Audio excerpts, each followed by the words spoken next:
ईद उल अजहा का दिन था। गांव के लोग बहुत खुश थे और हर तरफ रौनक थी। लेकिन इस साल गांव में एक काला और डरावना सा बकरा आया, जिसे लोग खूनिया बकरा कहने लगे। उसकी आंखें लाल थीं और वो लोगों को घूरता तो अजीब सी आवाज़ें निकालता था। कुछ लोगों ने कहा कि ये बकरा पहले किसी और गांव में था, जहाँ अजीब घटनाएं हुई थीं। बुजुर्गों ने कहा कि हर साल कुर्बानी होती है, डरने की बात नहीं।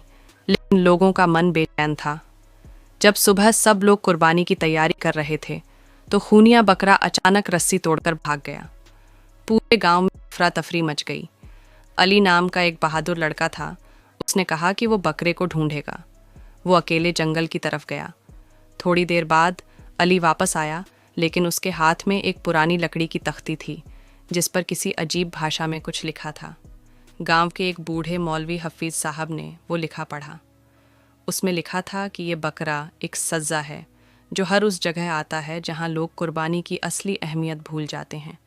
अगर लोग सच्चे दिल से तौबा करें और नीयत साफ करें तो ये बला टल सकती है। गांव वाले डर गए, लेकिन सब ने मिलकर एक दूसरे से माफ़ी मांगी और सच्चे दिल से कुर्बानी की नीयत की। जब बकरे को वापस लाया गया और कुर्बानी के लिए खड़ा किया गया, तो वो एकदम शांत हो गया और उसकी लाल आंखें भी काली हो गईं।